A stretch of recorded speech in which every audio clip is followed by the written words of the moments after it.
نحمده ونصلي على رسوله الكريم بسم الله الرحمن الرحيم. So we are discussing the prophetic day, the 24-hour life cycle of the Prophet sallallahu alaihi wasallam. How did he spend his day? And very quickly, just to summarize, we know the Prophet sallallahu alaihi wasallam would wake up, at the time of the Fajr adhan. When he would hear the Fajr adhan, he would wake up. At that time, he would pray his nafil prayer, and then he would spend some time with his spouse. He would talk to them, and then when people had gathered for prayer, he would come out, lead the prayer. After the prayer, he would turn around. He would talk to his companions. He would tell them stories. He would ask people, how their day went, etc. He would find out about the news in the area. After that, he would go home. He would have breakfast. He would spend time with all of his different spouses. He would visit all of them, and then he would come back and sit back in the masjid. So this is, or maybe around early noon time, right? So the Prophet ﷺ would, in the hadith, say that it is at this time where the sun is starting to shine brightly. So maybe around 10 a.m. or so, our time, the Prophet ﷺ would come back to the masjid, and he would have his daily gathering. And this would be the time where if anyone wanted to visit him, they would come and visit him. We know many stories about the Prophet ﷺ, people coming and asking him questions, etc. They would all happen at this time. The Prophet ﷺ would stay there for a long time. He would talk to his companions. He would teach his companions. People would visit him, and then after that he would head out. If he needed to go and visit someone, he would go and visit them. Sometimes people would call him to his house to eat, so he would go. Sometimes people would call him because he would like to visit the sick. People wanted to call him because they had certain requests for the Prophet sallallahu alaihi wasallam. There were some companions who wanted the Prophet to pray in his house, etc. Things like that. So there were the Prophet sallallahu alaihi wasallam, if he needed to meet someone, he would meet with them. And after that, this is maybe early afternoon now, the Prophet ﷺ would then go and sit in an orchard. This is something that was unique to the Prophet ﷺ, where every single day he would try to spend a certain portion of his time by himself, just relax in an orchard. And an orchard is like a garden, right? And if you've ever been to Medina, it's usually it's like a desert, and Medina is an oasis. There's gardens which are very green, they have beautiful palm trees, and they're very relaxing. If you actually sit in one, it's shaded, and it has a very cool breeze in it, right? And so the Prophet ﷺ every day, after sitting with his companions and then going out in the city, visiting everyone, he would then come to a garden and he would just sit there and relax. And this is the time the Prophet ﷺ had for himself. In fact, the author says that the Prophet ﷺ would go to these orchards daily, and they were his way of relaxing and just becoming calm and collected because of his mission. The Prophet ﷺ's visits to these orchards were for the purpose of relaxation, seeking to stay in the shade in the very hot climate of Medina. These visits gave him refreshment and renewed strength to carry on with his mission. The Prophet ﷺ, we know that throughout the whole day, people would be coming up to him and asking him questions and things. And so he wanted a time for himself, right? This is, from this hadith, we know that if you want a man cave just to have for yourself, or just a place for you want to relax for yourself, something that the Prophet ﷺ would do, right? He would sit there, he would put his feet in the water. If there was a well there, he would sit on the edge of the well, he would put his feet in the water, and he would just relax. Sometimes he would eat from the dates, but this was a time where the Prophet ﷺ would just spend 20-30 minutes to himself, just to calm himself, to relax himself, because of course his day was very, very, very, very busy. In fact, if we're looking at the day of the Prophet ﷺ, it was full of purpose, and he never wasted any second. So this 20-30 minutes would be very important for the Prophet ﷺ.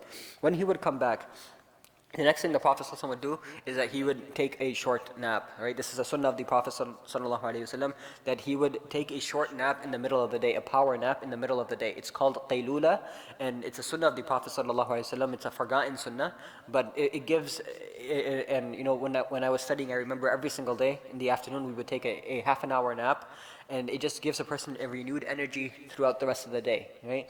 And I still remember the days I wouldn't have that nap. I would start feeling tired and very sleepy around 8 p.m., right? And imagine if you're in the desert, it's really hot and it's windy.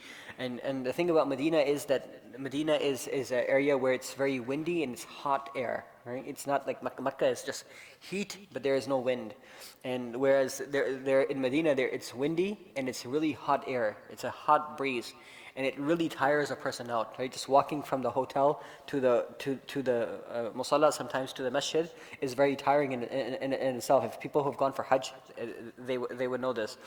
And so the Prophet ﷺ, when he would come back from his orchard, he would take a short nap. The Prophet ﷺ would go into one of the rooms of his wives who had him for that day. When he entered the house, and the Prophet ﷺ's wives, their house was just a small room, right? They had everything in that one room. So when he entered the house or the room, first thing he did would be that he would brush his teeth, he would greet his family, then he would offer 2 rak'ah prayer, sometimes 4, sometimes 6, or sometimes 8. He would offer prayer depending on how refreshed he was or how much time he had. This prayer is known as the duha prayer. It's an optional prayer. If you want to pray it, you can pray it.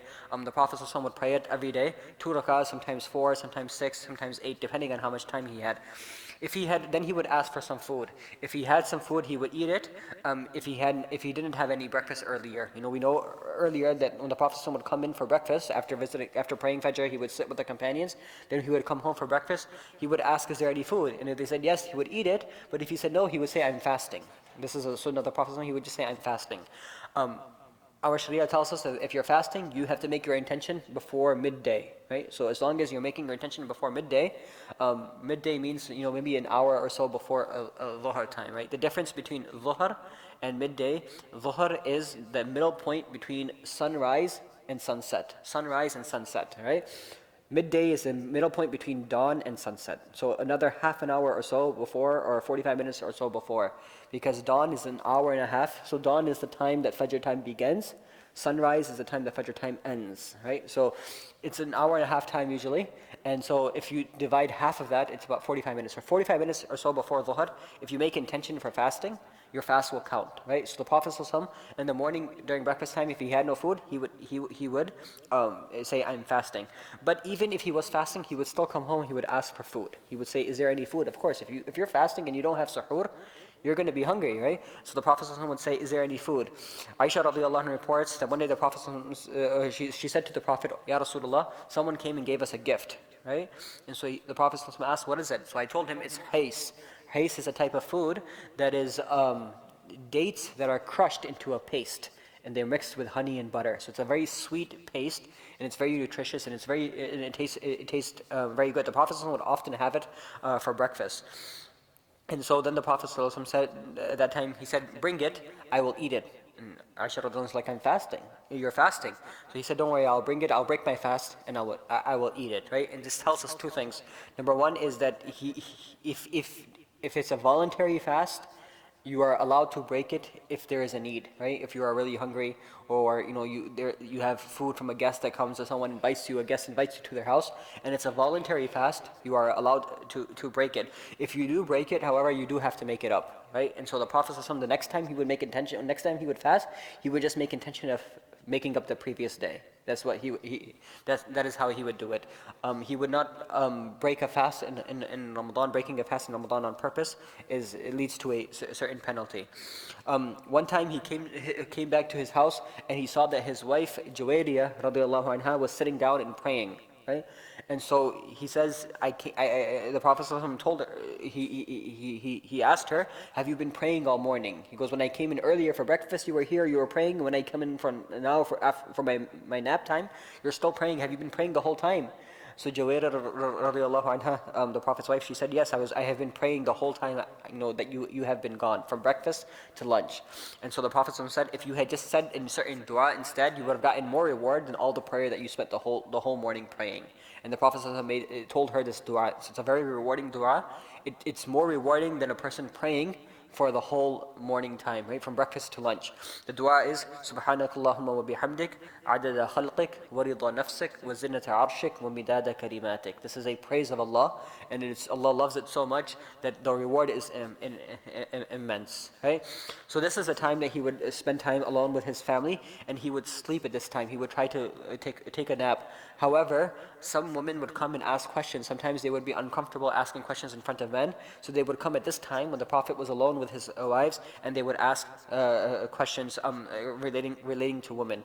So for an example, sometimes one time the Prophet, a woman came, the Prophet ﷺ, she asked the Prophet, "Ya Rasulullah, when I want to clean myself, how do I clean myself when I go through my monthly cycle?" And so the Prophet ﷺ says, "You have to take a shower, but you have to do it in a certain way. You have to take a shower, and you have to make sure you take a cotton and you clean yourself with that cotton." And so this woman didn't understand. So she says, "Ya Rasulullah, how do I clean myself with that cotton? And the Prophet ﷺ was very shy, so he says, you clean yourself with a cotton. What do you mean? I don't want to explain it anymore, right?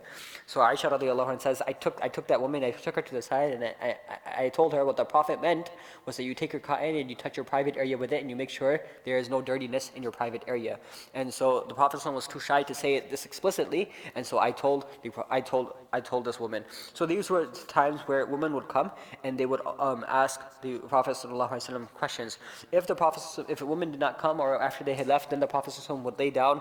He would relax. The Prophet ﷺ, when he would sleep, he would wear a garment that was I don't know how to call it, but it would be like a garment where he would wrap. It was like a towel type garment which he would wrap around his lower part of his body, right? So there were no places for him to put his feet in, like pants.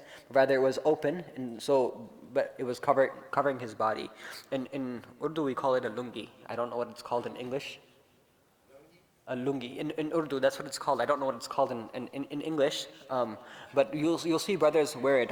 In fact, if you come for Tarawih prayers or it's like the ihram, exactly. It's like the ihram, the bottom part of the ihram. He would just wrap it around his garments, the lower part of his body. This is what he used to wear when he was sleeping. During this time, only the close friends and family of the Prophet ﷺ would actually visit him, right? So for an example, the Prophet ﷺ would be visited by his close companions like Abu Bakr or Umar or Uthman. Only close companions would visit him. Aisha radiallahu anha narrates that one time he was laying down at home. He was wearing a garment, and when he was laying down, the garment pushed up and exposed his thigh area, right? Exposed this area, and the Prophet ﷺ, he was exposed, but he was by himself, and so then someone knocked, and Abu Bakr radiallahu anhu, he requested permission to come in, and so the Prophet ﷺ, without covering himself, he said, "Come on in." Right? And so the Prophet ﷺ, when he was at home, he was very relaxed, very casual. So Abu Bakr radiallahu anhu had some questions. He came, he asked the questions, he left. Then Umar came, he knocked, he said, "Can I come in, Ya Rasulullah?" To the Prophet ﷺ, without getting up, in the same condition while exposing his thighs, he said, "Come on in." And so then he came in, he had some questions, he talked to the Prophet ﷺ for a little while, and then he left. And then there was another knock. Uthman radiallahu anhu requested permission to come in. And so the Prophet ﷺ very quickly stood up or sat up. He covered his body, and then he said, "Come on in," to Uthman. So Aisha radiallahu anha saw this. She said, "Ya Rasulullah, the first two people, you didn't cover up for them, but the third one you covered up for." And so she says, so the Prophet ﷺ said that Uthman is very shy, and I don't want him to feel uncomfortable when he came to me and I was in this position. Uthman radiallahu anhu, and the meaning of this, the scholars say, is that he was the type of person where if he felt uncomfortable, he wouldn't ask the Prophet ﷺ a certain question, right? So here he had a question to ask the Prophet ﷺ, and if he felt uncomfortable asking, he would not have asked it. So the Prophet ﷺ wanted to make sure that Uthman was comfortable, and that is why he covered up.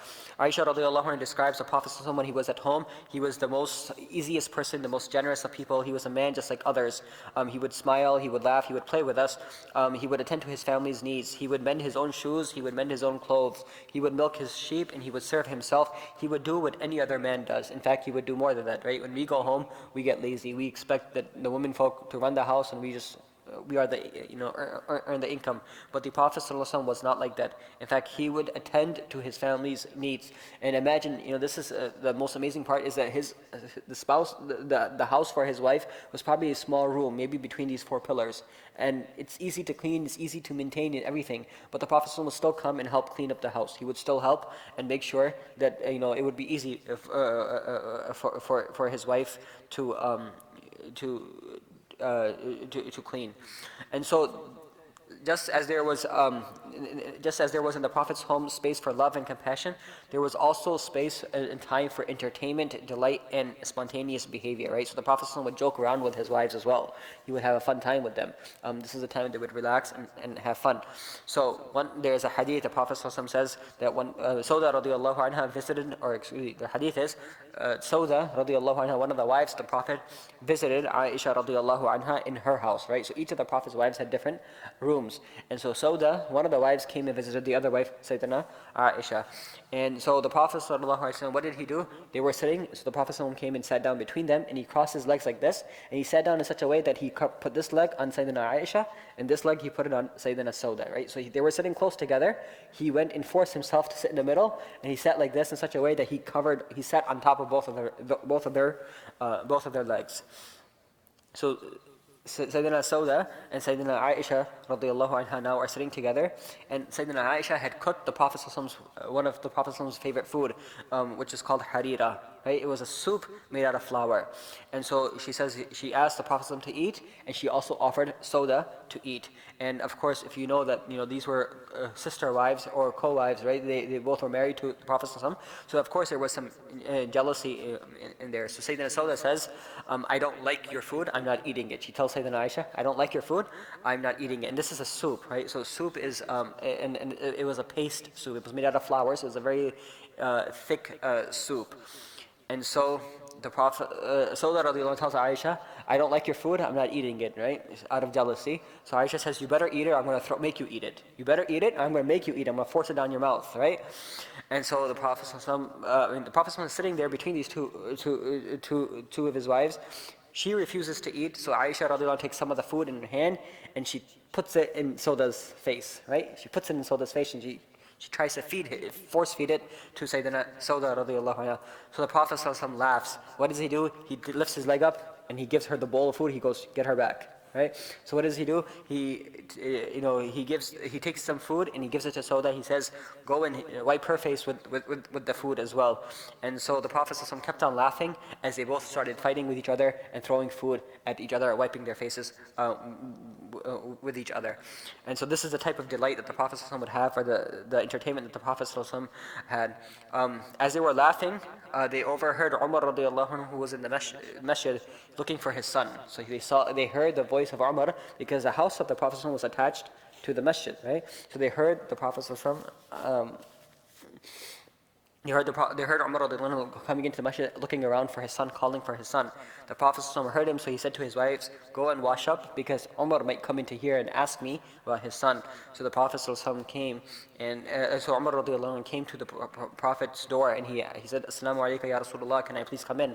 And the Prophet ﷺ came in. And so this was the type of relaxation the Prophet ﷺ would do at this time before his nap. Umar radiallahu anhu, when he saw this, right, he said, Ya Rasulullah, what is this? And so the Prophet said, our faith allows us to have fun. Our faith is not only serious all the time, it allows us to have fun. The Prophet would then take a nap shortly until Dhuhr prayer. He would take a nap until a short nap until right before Dhuhr prayer. At that time, however, there was no set time for prayer. So when prayer would come in, Bilal would make a adhan, and then people will start getting ready. There was enough time between the adhan and the iqamah that a person could wake up, leave, go to the outskirts of town, relieve himself, do wudu, come back, pray his sunnah, and the prayer still would not have started. So there was a good 20-25 minutes, maybe even 30 minutes between adhan and iqamah, because this adhan was the purpose of the adhan was to signal to people, start getting ready and come to the masjid. And when enough people had gathered in the masjid, that's when the Prophet ﷺ would lead the prayer. But nonetheless, this is the Prophet ﷺ would take a short nap. He would not take a nap in any other house except for his wives or two other women. There were two other women who he would also go into their house and sleep. They were both related to him, and it was not permitted for him to marry them. They were his foster sisters. They both were raised by the same woman, Sayyidina Halima. Right? These two women, one of them was Sulaym, and the other one, I believe her name was Harab. I don't remember, but it comes up later on in the book. But nonetheless, they were two sisters. One lived in Medina and one lived in Quba. So whenever the Prophet ﷺ would go and visit the city of Quba, which is about 3 miles from Medina, he would visit the city of Quba once a week. He would stay at her house, and he would take his nap over there. So it is said about Sulaym. Sulaym was the foster sister of the Prophet. Sometimes he would go to her house, and he would sleep there, especially when she was not there. So when she was not not there, he was so comfortable, with his foster sister that he would just enter and he would take a nap there when she was not there. Sometimes, one time, the Prophet ﷺ was sleeping, and Sulaim came back home, and she found out that the Prophet ﷺ was sleeping there, and it was very hot inside the day. It was a very hot day, so the Prophet ﷺ was sweating so much, and he was sleeping on on a piece of leather. And if you ever sleep on leather and you have sweat, it makes the leather shiny or a bit of wetness, and you can see the wetness. And so what does she do? She wipes that with a cloth, and she keeps that cloth, or she tries to take the excess sweat and put it into a bottle. And the Prophet ﷺ wakes up and he sees Sulaim in front of him, like trying to take his sweat. So he says, yeah, what are you doing? So she says, Ya Rasulullah, I saw that you were sweating. I wanted to take some barakah, some blessing from your sweat, so I was trying to gather it and put it together. And so the Prophet ﷺ said, you did the right thing. And then he prayed for her and prayed for her, for Allah to bless her. Every Saturday, the Prophet ﷺ would then go to Quba. Quba would be a city outside of Medina. It was special for the Prophet ﷺ because when he was coming from Mecca to Medina, he stopped by the city and he stayed there for a couple of weeks before he went into Medina. So it was the first masjid that was built in the area of Medina before even the Prophet's mosque was built, right? So the Prophet ﷺ would go there and that mosque is actually praised in the Quran as well. Allah talks highly of the people who go and pray there. The Prophet ﷺ tells us in the hadith that if you do wudu from your area of where you're staying, then you go there and you pray in Quba, you get the reward of performing in Umrah. You're getting the reward of performing in Umrah. And so the Prophet ﷺ would go there every Saturday. He would visit there, he would sit in the masjid, he would ask people questions over there if they had any questions. I mean, it would be a good 45-minute to an hour walk for the Prophet ﷺ, 3 to 4 miles. Even until now, if you ever go to Medina, it is a sunnah, it is requested, and it's strongly encouraged that you also go and visit this masjid and pray there one time, because it is a sunnah of the Prophet ﷺ that he would go there weekly and he would pray there. So every Saturday, the Prophet ﷺ went to Quba. He would either ride a horse to go there, or ride a camel, or he would walk. He would pray there, and he would answer any questions to the people that would have any questions for him over there. And of course it makes sense. If you live an hour away from the masjid, you're not going to come to the masjid every single prayer. You're going to come, once a week, or you're going to come to your own local masjid that is closer to you. And so the Prophet, when he would go there, this would be the only time those companions would actually have a time to talk to the Prophet and ask questions. When he would go to Quba, he would take a nap at the home of Haram. Haram, this was the name of the sister of Sulaim. She was also the foster sister of the Prophet sallallahu alaihi wasallam. She was one of the relatives who was unlawful for him to marry. So one day he visited her, she gave him some food, and she also combed his hair. She combed his hair, right? And so she was, taking care of the Prophet. The Prophet was eating, and then he leaned back against the couch or whatever, or the seat, and she started combing the Prophet's hair. The Prophet had really long hair, by the way. His hair would be sometimes would be up to his ears. He would bring it all the way back, and then he would cut it at his ear level. Sometimes he would bring it down to the bottom of his neck, and sometimes it would go all the way down to his shoulders. The Prophet kept his hair very long, and it was either one of these three. If it got too long, then he would cut it back to his ear length. And so she was combing the Prophet's hair, putting oil on it, and the Prophet fell asleep. Right? This is one example of how he was staying with Haram. And so the Prophet fell asleep. And then all of a sudden, he wakes up and he's smiling. And there's a very radiant, beautiful, light on the Prophet's face. So Haram says, "Why are you smiling, O Prophet of Allah? Why are you smiling?" And so he says, "I had a dream. I was shown that there were some people from some of my Sahaba and some of my followers. They were going in jihad, and they were going through the sea. And they were going through the sea like kings sitting on their couches." And this is a very strange prediction, because the Prophet ﷺ at that time lived in Medina, and the Arabs were very scared of water. They were very scared of the sea. And so she says, she heard this, she didn't doubt it. What did she do? She said, "Ya Rasulullah, pray that I am with them. Pray that I am amongst these people who get to go and be on this journey, who are going for jihad through the sea, and they are riding on ships like kings on their couches." And so the Prophet ﷺ then made dua oh Allah, please include her in these people. Then the Prophet ﷺ one day also was getting his hair combed again, and he fell asleep again. Then he woke up again smiling. So she asked, Ya Rasulullah, you're smiling again, what happened? She says, I had another dream that I saw more people from the Sahaba that were going on this in jihad. And so he said, this time I had the same dream that they were on the sea and everything, but this time I saw you were also there. So this is the dream. First time he had a dream that there were some Sahaba who were going, and she says, Ya Rasulullah, pray that I'm also with them. The second time he had a dream, that she's also part of that, right? So Haram, it says afterwards, Haram actually traveled in the sea with the first Muslim fleet that happened during the reign or during the time of Muawiyah radiallahu anhu. And so this was a prediction of the Prophet that came true. At that time, the Prophet is sitting in Medina when most of Arabs, they never saw water, right? They never saw, ships and boats. And they were scared of water. For them, they were scared of water. And so he makes this prediction. She believes it. She says, Ya Rasulullah, make dua, I'm there. And it just so happens about Haram, the interesting thing is that as soon as she landed, she got off the boat, off the ship, when she landed into modern day Istanbul area, when she landed there, she was riding her horse, and she fell off her horse. As soon as when she got off the thing, she got onto her horse, and she was riding her horse, she fell off her horse, and she passed away in the path of Allah. So right as soon as the prediction happened of the Prophet ﷺ, she returned back to Allah. So what sort of great news of future events and the Prophet ﷺ was giving in a little hut in the middle of Arabia at a time when the Muslim community was living in poverty. There were a lack of resources. But he was telling his woman companion that his people would be sailing the Mediterranean, the sea that was furthest from Medina, in a state of strength, like kings on their couches. And at that time, seafaring was far removed from the minds of the Arabs, let alone fighting sea battles. What was more remarkable was this news was given by the Prophet, which was far beyond all probabilities, expectations, and surrounding conditions, or the certainty that Haram showed when she heard the news. She did not even question the Prophet ﷺ. She did not even ask, how could it be possible? And so this is how the Prophet ﷺ every single week would go to Quba and he would spend time. Then if he was not in Quba, he would take a nap, he would hear the adhan, and then he would wake up. So when Bilal called the adhan for Dhuhr prayer, this is when the Prophet ﷺ would wake up if he was sleeping.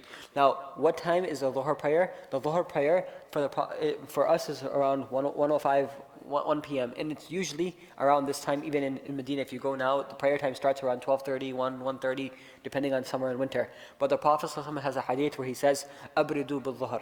They pray dhuhr when it's cold outside or when it's cool outside, meaning that when the hottest part of the day has finished, then pray dhuhr. So the hottest part of the day right now is, for us, is between 2 and 3 p.m. Right? So this would mean that the Prophet ﷺ would delay his Dhuhr prayer, right? So we're talking maybe early afternoon. Now the Prophet ﷺ is getting to the point where the early afternoon, where the Prophet ﷺ is now he wakes up from his nap, he hears the adhan. He would answer the call to prayer. He would repeat the same verses. So when Bilal would say Allahu Akbar, he would say Allahu Akbar, etc. He would perform his wudu if he wanted to. The Prophet ﷺ never broke his wudu. He was always in wudu, right? Even if he slept, he always had wudu. And then after that, he would pray 4 rakahs at home before going to the masjid. He used to say, "This is the hour in which the gates of the heaven are open. And so I would love that a good deed of mine is presented to God at this time." The Prophet ﷺ would wait at home until it was time until enough people had gathered in the masjid for the congregational prayer. He sometimes would have his grandchildren with him, Sayyidina Hassan and Hussein, the daughters of Sayyidina Fatima, or sometimes the daughter of Zainab, Umama binti Zainab, and he would play with them. When Bilal would inform him that it's time for prayer, he would come out and he would also bring his kids, his grandchildren with them. The Prophet ﷺ at this time, whenever he would leave, as you go for prayer, he would always kiss his wives on the way out. Right? This is the sunnah of the Prophet ﷺ. If you're leaving your house, you should kiss your wife on your way out. When he would go out, Bilal would see him, he would start calling the iqamah, the second call to prayer, so people can start standing up and lining up. The Prophet ﷺ would come out sometimes with his children. If that was the case, he would sit his children next to him while he would lead the prayer. Sometimes he would let them run around while the prayer is going on. Right? So kids are kids. Sometimes they make noise. They would run around just like we have kids running around here during the prayer. It's something that happened at the time of the Prophet ﷺ as well.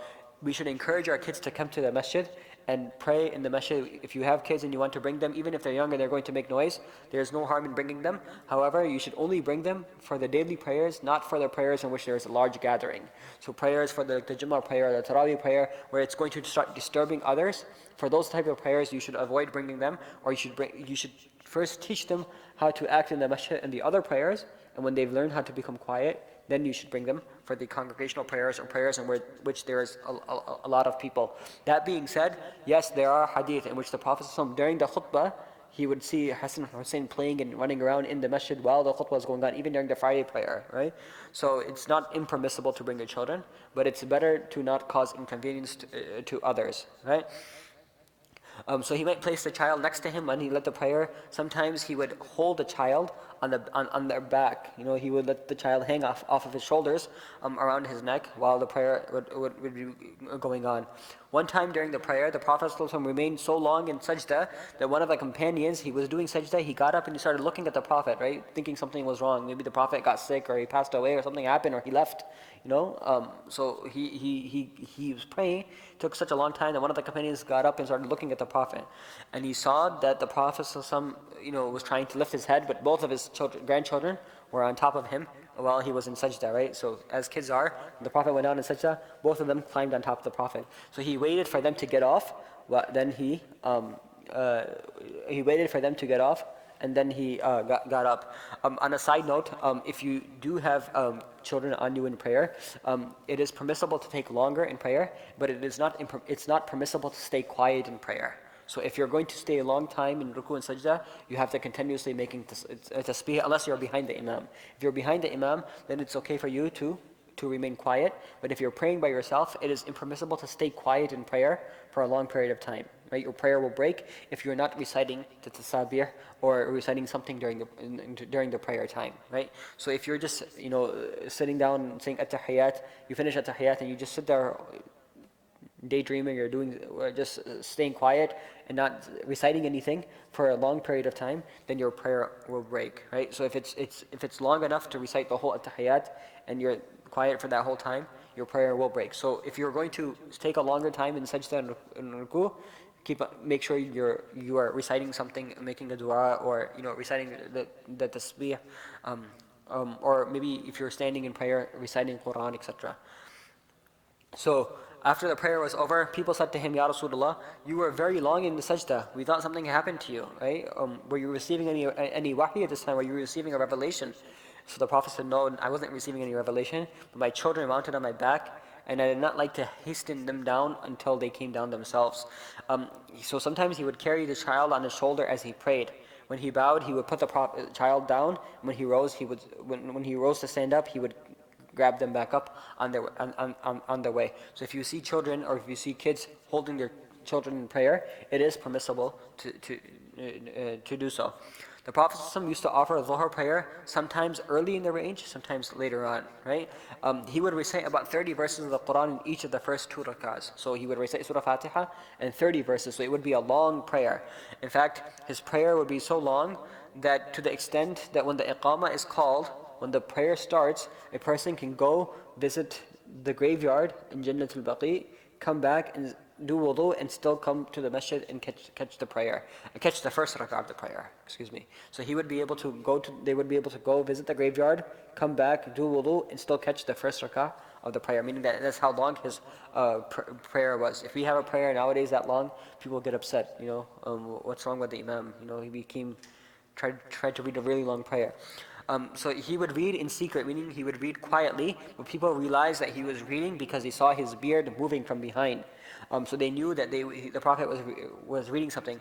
Sometimes they would hear him just a little bit, and the Prophet would do it just in case, so they would know that he's reciting something, right? So sometimes, when even now when we say Sami Allahu liman hamidah, some people we say Rabbana lakal hamd quietly, some people we say it out loud, Rabbana lakal hamd, right? And you can hear the people. And so sometimes the Prophet would say it just a little bit loud, that people would be able to hear it, so they know that the Prophet is reciting something. When the prayer was over, the Prophet would turn around.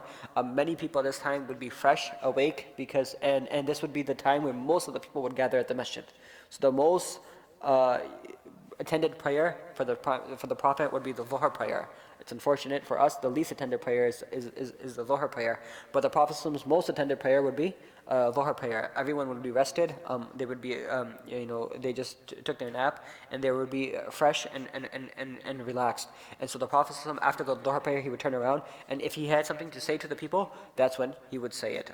So for example, one time they were, he saw that there was a group of companions or a group of people from the tribe of Mudar who had come from Northern Arabia.